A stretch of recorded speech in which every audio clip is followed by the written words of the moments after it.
সম্প্রতি জমি সংক্রান্ত বিবাদের জেরে চিত্রনায়িকা পপি ও তার পরিবারকে নিয়ে চলছে নানা আলোচনা সমালোচনা। এরই মধ্যে সামনে এলো অভিনেত্রী রুনা খানের বাবার সম্পত্তি বন্টনের বিষয়। তবে এখানে দ্বন্দ্ব নয়, বরং সঠিকভাবে বাবার সম্পত্তি ভাগ করেছেন তার ভাই তুহিন খান। দেশে প্রচলিত আইন অনুযায়ী বাবা সম্পত্তিতে ছেলে মেয়ে সমান ভাগ পান না। এক্ষেত্রে কন্যা পুত্রের অর্ধেক ভাগ পায়। তবে গতানুগতিক নিয়মের পথে না হেঁটে দৃষ্টান্ত স্থাপন করলেন অভিনেত্রীর ভাই। সম্প্রতি এক ফেসবুক পোস্টে রুনা খান সে কথাই জানিয়েছেন।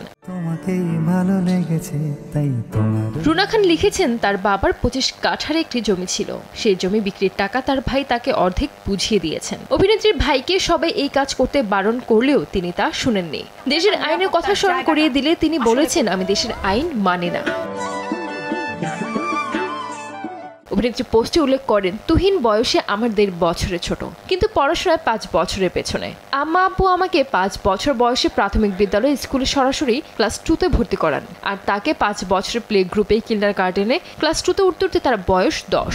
কোনো লাভ হবে না, আমি রাইসাকে নিয়ে যাবো। এর লেখেন, তিনি যখন ইডেনে অনার্সে ভর্তি হন তখন তার ভাই 9ম শ্রেণীতে পড়েন।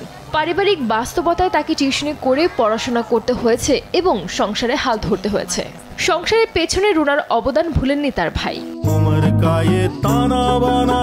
জমি বিক্রির টাকা ভাগ করার সময় সবাই তুহিনকে বলেছেন, তোমার সম্পত্তি 1 টাকা হলে রুনার 10 টাকা, ও তোমার চেয়ে 10 গুণ আয়ও করে। জবাবে তুহিন বলেছেন, রুনার আমার থেকে 10 গুণ বেশি আছে, তাই অর্ধেক দিলাম, নাইলে ওকে পুরোটা দিতাম। বাপের 25 কাঠা জমি যে 25 বছর আগে বেঁচে খেতে হয়নি, তার কারণ রুনা। সবশেষে রুনা খান লিখেছেন, আমি যা করেছি তা এই দেশের বহু মেয়ে হয়তো পরিবারের ভাইয়ের জন্য করে, তবে আমার ভাই যা করলো গত সপ্তাহে, তা এই দেশে কজন ভাই বাপের সম্পত্তি ভাগের ক্ষেত্রে বোনদের সাথে করে তা ঠিক জানে না। আমার থেকে শেখার তেমন কিছু না থাকলেও আমার ভাইয়ের থেকে এদেশের ছেলেরা শিখতে পারেন। মনে মনে হাসি আর ভাবে, অর্থবিত্ত বিখ্যাত না হলেও ভাই আমার মানুষ হয়েছে, সত্যিকারের মানুষ। কিন্তু টাকার গাছ।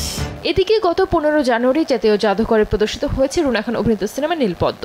তৌফিক এলাহি পরিচালিত এই সিনেমায় দৌলতদিয়ার একজন যৌনকর্মী চরিত্র অভিনয় করেছেন তিনি।